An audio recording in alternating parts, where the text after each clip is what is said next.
देश दुनिया की सारी बड़ी खबर के साथ के सामने मौजूद दोस्तों चलेंगे। सबसे पहले सबसे बड़ी अपडेट आपको बताएंगे। सुप्रीम कोर्ट के chief justice of India B R Gavai पर हुए हमले के मामले के बाद अब एक के बाद एक कई सारे बड़े नतीजे सामने आ रहे हैं। दोस्तों बताएंगे कैसे भारतीय जनता पार्टी को कोर्ट ने फटकार लगाते हुए एक बड़ा सा नोटिस थमा दिया है और मुस्लिम समाज के विरोध के मामले को लेकर जोरदार तरीके की कार्रवाई के संकेत दिए गए हैं। दोस्तों डिटेल में जानकारी अब तक पहुंचाएंगे। इसी के साथ में चलेंगे एक और अपडेट की तरफ, जहां पर क्या अमित शाह नरेंद्र मोदी के लिए मीर जाफर साबित होने वाले हैं। बताएंगे एक ऐसा दावा सामने आया है दोस्तों, जिसके बाद बीजेपी वालों में अंदर खाने ही आपस में विवाद देखने को मिलेगा। दोस्तों इसी के साथ में रात में मसाल लेकर निकलने वाला समुदाय जब दिन में लाखों की संख्या में सड़कों पर उतरा, तो बताएंगे किस तरीके का नजारा था। दोस्तों कैसे भाजपा शासित राज्य के अंदर जनजातीय समुदाय के लोगों ने जोरदार तरीके का आंदोलन किया है दोस्तों, और आगे की क्या है रूपरेखा, पूरी जानकारी अब तक पहुंचाएंगे। इसी के साथ में एसआईआर के मामले को लेकर फाइनल लिस्ट पर भी एक के बाद एक कई सारे बड़े सवाल खड़े किए गए हैं। दोस्तों बताएंगे रिसर्च में क्या क्या गलतियां और खामियां निकली है। दोस्तों इसी के साथ में बहन कुमारी मायावती की पार्टी बीएसपी का आज होने जा रहा है एक जबरदस्त तरीके का कार्यक्रम। बताएंगे क्या बीएसपी करेगी पूरी तरीके से जबरदस्त वापसी, बताएंगे क्या है पूरा मामला। दोस्तों एक एक करके चलेंगे। आज की सारी बड़ी अपडेट, सारी बड़ी जानकारी अब तक पहुंचाएंगे। लेकिन उससे पहले अगर आप भी मानते हैं कि कोर्ट को बीजेपी के लोगों के ऊपर मुस्लिम समाज के प्रति हिंसा भड़काने के मामले पर भी जोरदार कार्रवाई करनी चाहिए, तो इस वीडियो को लाइक करके लाल बटन दबाकर चैनल को सब्सक्राइब करके बेल आइकन दबाकर कमेंट बॉक्स में आप भी बी आर गवई जी का समर्थन करते हैं तो we support chief justice of India यानी वी सपोर्ट सीजीआई लिखकर जरूर बताएगा। दोस्तों चलते हैं सबसे पहले सबसे बड़ी ब्रेकिंग न्यूज अपडेट की तरफ, जहां पर देश के chief justice of India B R Gavai पर हुए हमले के मामले को लेकर उकसाने वालों के बीजेपी से तार जुड़ने के मामले को लेकर बीजेपी धीरे करके एक्सपोज होती जा रही है। दोस्तों ऐसे में एक खबर सामने आई है जहां पर सुप्रीम कोर्ट के अंदर बीजेपी को लेकर एक और मामला पहुंचा। दोस्तों कोर्ट के दो जज ने इस मामले की सुनवाई की। एक थे सुप्रीम कोर्ट के जज जस्टिस विक्रम नाथ और दूसरे थे संदीप मेहता जस्टिस। दोनों ने मिलकर बीजेपी के खिलाफ लगाए गए आरोपों की सुनवाई की है। दोस्तों आपको बता दें कि भारतीय जनता पार्टी के सोशल मीडिया अकाउंट से 15 सितंबर 2025 को एक एआई जनित वीडियो शेयर किया गया था। इस वीडियो के माध्यम से यह दिखाने की कोशिश की जा रही थी कि अगर असम के अंदर बीजेपी की सरकार नहीं बनती तो असम पूरी तरीके से मुस्लिम समाज के कब्जे में आ जाएगा। और इस वीडियो के अंदर जो प्रतीक दिखाया जा रहा था दोस्तों, उसमें मुस्लिम समाज के लोगों को ही बदनाम करने की कोशिश की जा रही थी। आपको बता दें कि इस वीडियो में टोपी और दाढ़ी वाले लोगों की छवियां बनाकर एक खास समुदाय यानी मुस्लिम समुदाय को टारगेट किया जा रहा था और भय पैदा करने की कोशिश की गई। दोस्तों इस मामले पर अधिवक्ता निजाम पाशा ने पत्रकार कुर्बान अली और वरिष्ठ अधिवक्ता अंजना प्रकाश के माध्यम से याचिका दाखिल करवाते हुए सुप्रीम कोर्ट में मामले पर सुनवाई करवाई। दोस्तों जिसके बाद जस्टिस विक्रम नाथ और जस्टिस संदीप मेहता ने मामले की सुनवाई करते हुए आदेश जारी किया। दोस्तों कोर्ट ने आदेश देते हुए स्पष्ट तौर पर बीजेपी की असम इकाई को जवाब देने के लिए बोला है। 27 अक्टूबर तक का नोटिस जारी कर दिया गया है। दोस्तों उससे पहले कोर्ट में जवाब देना पड़ेगा और ऐसे में याचिका में साफ तौर पर एफआईआर दर्ज करके कार्रवाई करने की मांग की गई है। दोस्तों और कोर्ट इस मामले को लेकर नोटिस जारी करते हुए मामले पर एक्शन लेने के लिए तैयार हो चुका है। अब बीजेपी वालों के असम में आप हाथ पैर कांपते देखेंगे। चलते हैं एक और अपडेट की तरफ दोस्तों, जहां पर क्या नरेंद्र मोदी के मीर जाफर बनेंगे अमित शाह। एक बड़ा दावा किया है एक बड़े नेता ने। दरअसल हुआ यह कि पश्चिम बंगाल में आए बाढ़ के मामले पर बयान देते हुए ममता बनर्जी ने नरेंद्र मोदी को सचेत करते हुए अमित शाह की तुलना मीर जाफर से की है। ममता बनर्जी कहती है कि अमित शाह एक दिन प्रधानमंत्री मोदी के लिए मीर जाफर साबित होगा। मतदाता सूची के विशेष गहन यानी एसआईआर के नाम पर चुनाव आयोग जो भी कर रहा है वो शाह के इशारे पर कर रहा है। ममता बनर्जी ने खुलकर तो कुछ नहीं बोला दोस्तों, लेकिन उन्होंने इशारा किया है कि अमित शाह नरेंद्र मोदी के लिए मीर जाफर साबित होंगे यानी नरेंद्र मोदी को धोखा दिया जा सकता है। अगर आप भी मानते हैं दोस्तों कि अमित शाह नरेंद्र मोदी के बाद प्रधानमंत्री बनने की जुगत में लगे पड़े हैं और ममता बनर्जी जो दावा कर रही है कि चुनाव आयोग शाह के इशारे पर काम कर रहा है, तो क्या वो ये कहना चाहती है कि आने वाले चुनाव में नरेंद्र मोदी को वाराणसी से चुनाव हराने के लिए अमित शाह चुनाव आयोग के साथ मिलकर साजिश करेंगे और मोदी को चुनाव हराकर अमित शाह खुद प्रधानमंत्री बन जाएंगे? और क्या इस तरीके से मीर जाफर की भूमिका अमित शाह निभाने वाले हैं? ये एक सवाल है दोस्तों जो ममता बनर्जी के द्वारा लगाए गए आरोपों से कहीं ना कहीं बनता है। आपकी क्या राय है पूरे मामले पर लिखकर जरूर बताएगा। चलते हैं एक और अपडेट की तरफ, जिसमें अभी तक असम से रात की तस्वीरें सामने आ रही थी दोस्तों, जिसमें हाथ में मसाल लेकर 10-10 हजार 20-20 हजार लोग सड़कों पर उतर रहे थे और विरोध इतना ज्यादा हो रहा था बीजेपी सरकार का कि पूरी तरीके से तस्वीरों से देखा जा सकता था कि भारी हुजूम लोगों का उमड़ा हुआ है। ऐसे में दोस्तों गोदी मीडिया ने तब भी तस्वीरों को शेयर करते हुए ये नहीं बताया कि असम के अंदर एक बहुत बड़ा समुदाय एसटी स्टेटस के लिए मैदान में उतरा हुआ है और मोदी शाह का विरोध कर रहा है। लेकिन अब यही समुदाय दिन दहाड़े फिर से अब मैदान में उतरा दोस्तों, तो फिर से इतना बड़ा हुजूम देखने को मिला कि फिर से नया रिकॉर्ड बन गया। आपको बता दें कि असम की चाय जनजातियों ने यानी चाय बागान से जुड़े जनजातियों ने एसटी स्टेटस की मांग को लेकर बीजेपी सरकार के खिलाफ जोरदार प्रदर्शन किया। दोस्तों असम में 6 जातीय समुदाय है जिसमें मोरान, मटक, ताई ओहम और सूटिया समुदाय के साथ साथ कोच, राजबोंगसी और टी ट्राइब्स के लोग हैं। दोस्तों ऐसे में सभी के सभी एसटी स्टेटस की मांग कर रहे हैं, लेकिन जो रैली है दोस्तों उसे देखकर पता चल रहा है कि असम में कितना बड़ा ये मुद्दा है जिसे देश के गोदी मीडिया में जो अपने आप को नेशनल मीडिया बताते हैं दोस्तों वहां पर दिखाया नहीं जा रहा है। अगर आप भी मानते हैं कि इतनी सारी गलियां लोगों के मुंड से भरी हुई है, इससे पता चलता है कि इस मांग को लेकर पूरे असम के अंदर एक असम व्यापी आंदोलन जारी है जिसे इग्नोर करने की कोशिश की जा रही है, लेकिन आंदोलन को कौन रोक पाएगा। दोस्तों ये निरंतर आगे बढ़ रहा है। अगर आप भी मानते हैं कि 2026 के चुनाव में बीजेपी को सबक सिखा देंगे अगर इस आंदोलन पर कोई कार्रवाई नहीं की गई, तो अपनी राय जरूर लिखे बताएगा। चलते हैं एक और अपडेट की तरफ जिसमें चुनाव आयोग से जुड़े मुद्दे को लेकर कांग्रेस पार्टी ने empowered action group of leader and expert बनाया था। दोस्तों इसमें कांग्रेस पार्टी ने 7 नेताओं को शामिल किया था। दोस्तों इसमें अजय माकन, दिग्विजय सिंह, अभिषेक मनु सिंघवी, प्रवीण चक्रवर्ती, पवन खेड़ा और गुरदीप सिंह सप्पल का नाम था। दोस्तों नितिन राउत का भी नाम था। इन्होंने अब एसआईआर के फाइनल ड्राफ्ट आने के बाद अपना बयान जारी किया है। दोस्तों एसआईआर पर अपना बयान जारी करते हुए कांग्रेस पार्टी के ईगल ग्रुप ने कहा कि हम लोग चुनाव आयोग से 4 बड़े प्रश्न पूछना चाहते हैं। जो फाइनल ड्राफ्ट आया है एसआईआर का बिहार में उसमें 7 करोड़ 42 लाख मतदाता है, जबकि लोकसभा चुनाव में 7 करोड़ 72 लाख हुआ करते थे। तो ये 30 लाख कहां चले गए और इनमें से कितने ऐसे लोग हैं जिन्होंने बिहार के विधानसभा चुनाव से पहले लोकसभा चुनाव में वोट डाला हुआ था और इस बार वोट नहीं डाल पाएंगे। फिर दूसरा सवाल पूछा गया कि चुनाव आयोग ने क्लेम किया कि उन्होंने 21,53,000 नए मतदाताओं की लिस्ट में नाम जोड़ी है फॉर्म 6 का इस्तेमाल करके, जबकि चुनाव आयोग ने जो जानकारी दी थी उसके अनुसार उन्होंने फॉर्म 6 का इस्तेमाल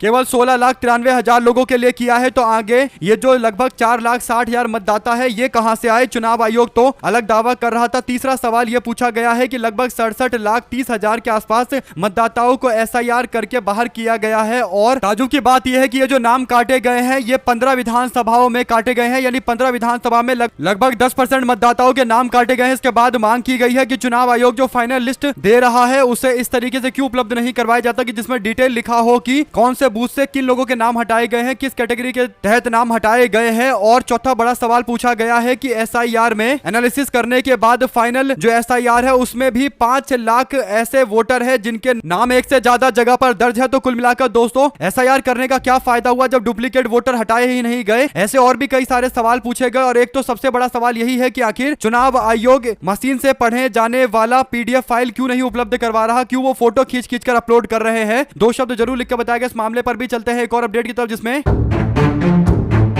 एसआईआर की फाइनल लिस्ट आने के बाद द रिपोर्टर कलेक्टिव्स की ओर से जानकारी देते हुए 6 अक्टूबर को एक रिपोर्ट पब्लिश की गई है। दोस्तों इस रिपोर्ट में दावा किया गया है कि बिहार में एसआईआर के बाद फाइनल लिस्ट को लेकर जो आंकड़े हैं फिर वो चौंकाने वाले हैं। इस रिपोर्ट में बताया गया है कि नए वोटर लिस्ट में 14,35,000 फर्जी वोटर हैं, करीब 1,32,000 वोटर फर्जी पतों पर जोड़े गए हैं और मृतकों का नाम फाइनल वोटर लिस्ट में शामिल है। एक ही नाम वोटर लिस्ट में कई बार दर्ज है। 12 चट्टी विधानसभा के मकान नंबर 6 में 877 वोटर दर्ज है। मटिहानी विधानसभा के एक घर में 855 वोटर दर्ज है। परसा विधानसभा के एक घर में 853 वोटर दर्ज है। पिपरा विधानसभा में एक मकान में 505 और एक अन्य घर में 442 वोटर दर्ज है। नई लिस्ट आने के बाद साफ हो गया है कि नरेंद्र मोदी और चुनाव आयोग वोट चोरी में लगे हैं और एसआईआर इनका नया हथियार है। लेकिन नरेंद्र मोदी याद रखे कि वोट चोरी का खेल जनता समझ चुकी है। कांग्रेस पार्टी की ओर से निशाना साधते हुए डिटेल में यह जानकारी दी गई है। पूरे मामले पर देखते हैं क्या और किस तरीके की बहस आज कोर्ट के अंदर होती है। दोस्तों कोर्ट में सुनवाई होने वाली है एसआईआर पर। साथ साथ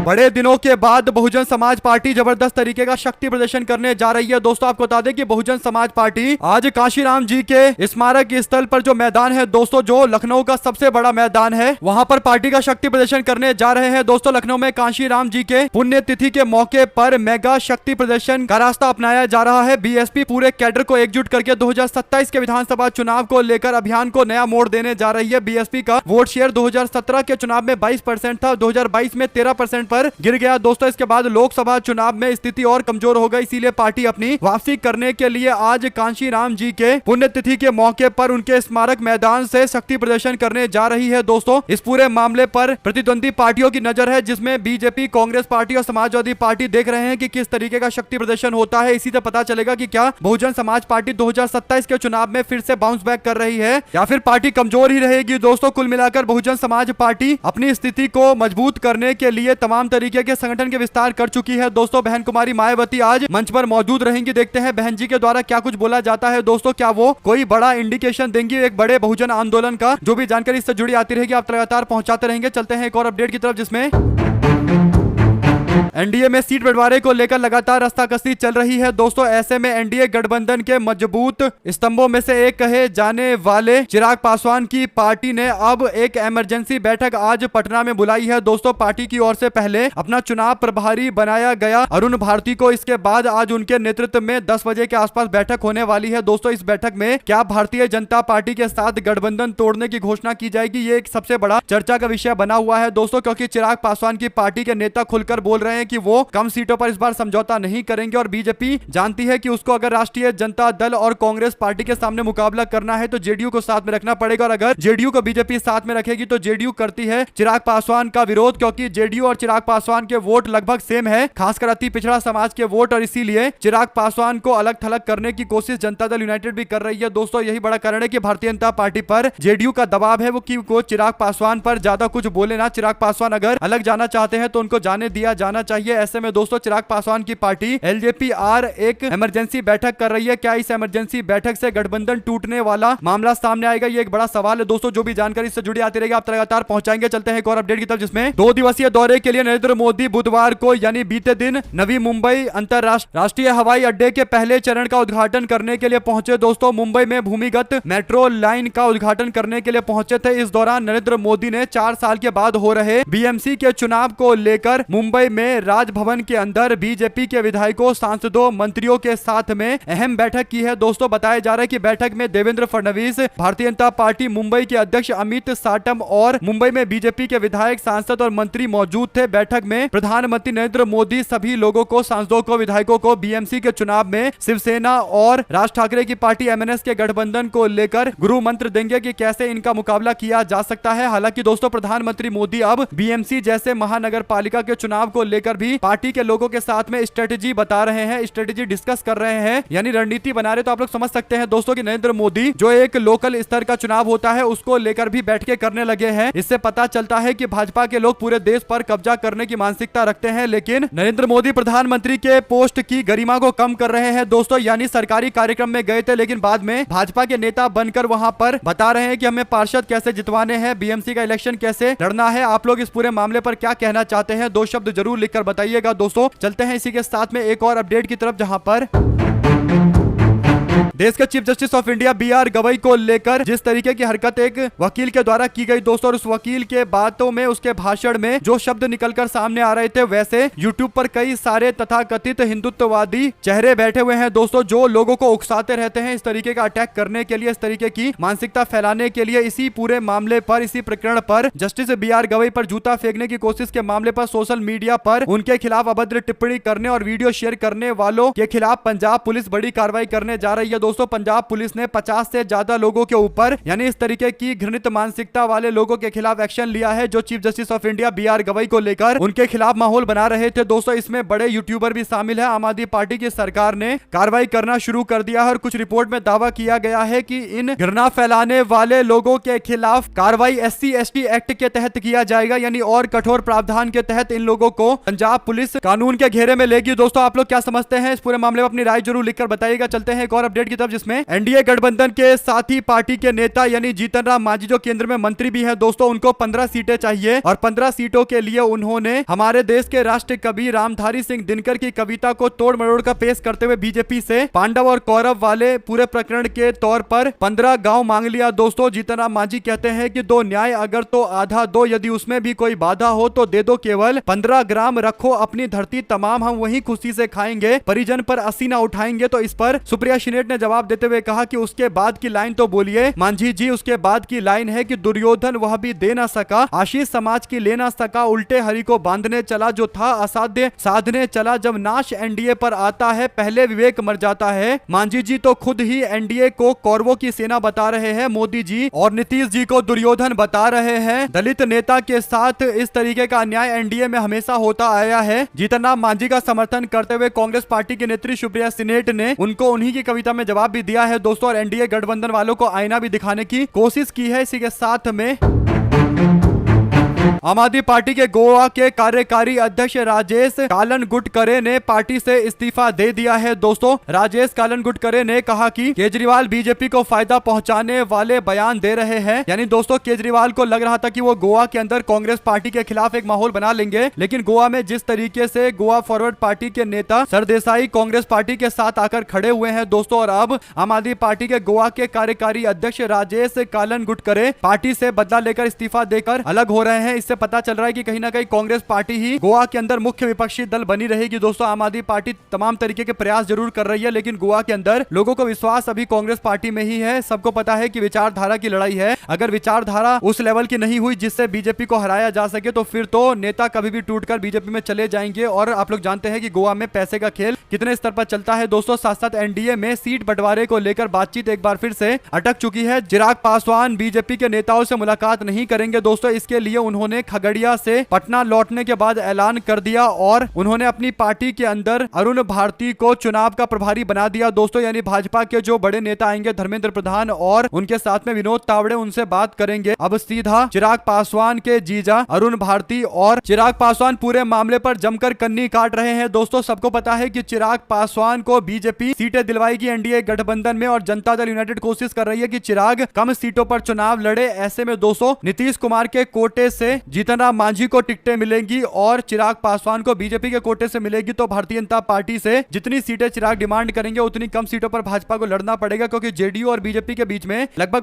बराबर सीटों का बंटवारा हो चुका है दोस्तों। इसी के साथ में कुछ तथाकथित पत्रकार है जो यहां तक दावा कर रहे हैं कि पटना में भारतीय जनता पार्टी के वरिष्ठ नेताओं से मुलाकात किए बिना चिराग पासवान दिल्ली पहुंच गए और उनके नेताओं ने आज हाई प्रोफाइल बैठक बुलाई है। तो हो सकता है चिराग पासवान आज मंत्री के पोस्ट से इस्तीफा दे दे। हालांकि इसे लेकर कोई औपचारिक घोषणा नहीं हुई है दोस्तों, या फिर कोई ऐसी ठोस जानकारी नहीं है, लेकिन दावे अभी हवा में तैर रहे हैं, ऐसा ही ये एक दावा है। साथ साथ दोस्तों समाजवादी पार्टी का उदय अगर होगा तो केवल एक तरीके से होगा, और वो तरीका है आजम खान का समाजवादी पार्टी के साथ में मजबूती से खड़ा रहना दोस्तों। अगर आजम खान पूरी मजबूती के साथ सपा के साथ में रहेंगे तो मुस्लिम मतदाता भी समाजवादी पार्टी को वोट देंगे। ऐसे में आजम खान के जेल में बंदी के दौरान, जेल में बंद रहने के दौरान दावा किया गया था कि समाजवादी पार्टी के नेता अखिलेश यादव ने उनका सम्मान नहीं किया, इसीलिए अखिलेश यादव से काफी नाराज है। हालांकि अखिलेश यादव रामपुर गए थे दोस्तों अपने हेलीकॉप्टर से, और रामपुर में जाकर उन्होंने आजम खान जी से मुलाकात की थी। इसके बाद अखिलेश यादव ने 3 तस्वीरें शेयर की है हेलीकॉप्टर के पास की ये तस्वीरें है दोस्तों। और अखिलेश यादव कहते हैं कि गहरी होती है जड़ें और साया भी गहरा, बड़े दरख्तों की बात कुछ और होती है। यानी उन्होंने समाजवादी पार्टी के नेता आजम खान को वट वृक्ष बताया है दोस्तों, यानी एक ऐसा पेड़ बताया है जो पार्टी के सबसे मजबूत पेड़ों में से एक है, जिनके छाए में पार्टी राजनीति करती है। कुल मिलाकर बड़े दरख्तों की बात करके उन्होंने आजम खान जी को सम्मानित करने की कोशिश की है। इस पर आजम खान की ओर से जो बयान आया दोस्तों, उससे भी लग रहा है कि पार्टी में अब कोई दिक्कतें हैं नहीं, लेकिन माहौल बनाया जा रहा था कि आजम खान जी इस बात से काफी नाराज है कि उनको जेल में रहते समय कुछ लोग मिलने के लिए नहीं आए और उनकी पत्नी भी रोया करती थी और पार्टी की ओर से उनको सम्मानित नहीं किया गया, उनको मनाया नहीं गया, उनका ख्याल नहीं रखा गया। इस तरीके के अब जो अफवाहें मीडिया में चल रही थी दोस्तों, उस पर पूरी तरीके से पुनर्विराम लगा दिया गया है। अगर आप भी मानते हैं कि समाजवादी पार्टी मतलब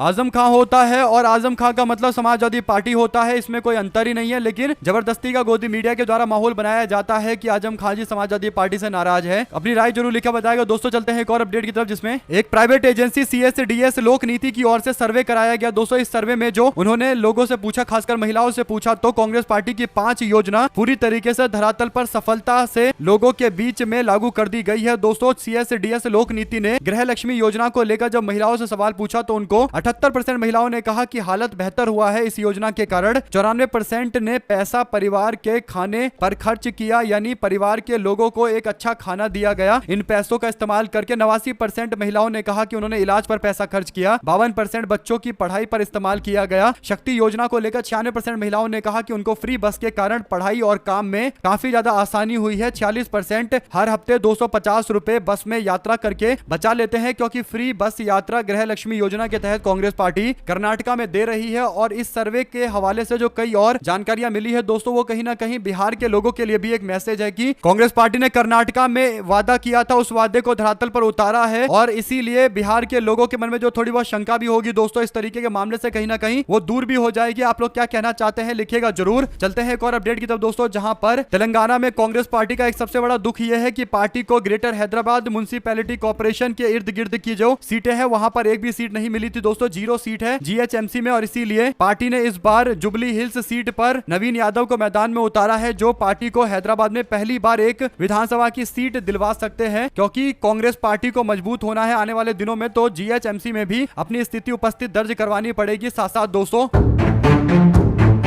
एक हारे हुए विधायक को सीएम बना दिया गया उत्तराखंड के अंदर, पुष्कर सिंह धामी को, और छवि चमकाने के लिए इन्होंने पैसा पानी की तरफ बहाया है। उत्तराखंड में मुख्यमंत्री ने 1000 करोड़ रुपए के विज्ञापन दे डाले दोस्तों, और मुख्यमंत्री अपने साथ साथ मोदी का चेहरा भी लोगों के बीच में चमकाने के लिए केवल विज्ञापन दे रहे थे। सोचिए इतना छोटा राज्य उत्तराखंड, वहां पर 1000 करोड़ रुपए केवल विज्ञापन पर खर्च कर दिए गए, यानी पूरी विज्ञापन वाली सरकार चल रही है। 2 शब्द जरूर लिख के बताएगा। हमारे साथ लगातार जुड़े रहने से दोस्तों का बहुत बहुत धन्यवाद। आप लोग देख रहे थे आपका अपना चैनल जय हिंद जय भारत। वीडियो को शेयर कीजिए दोस्तों, बहुत धन्यवाद।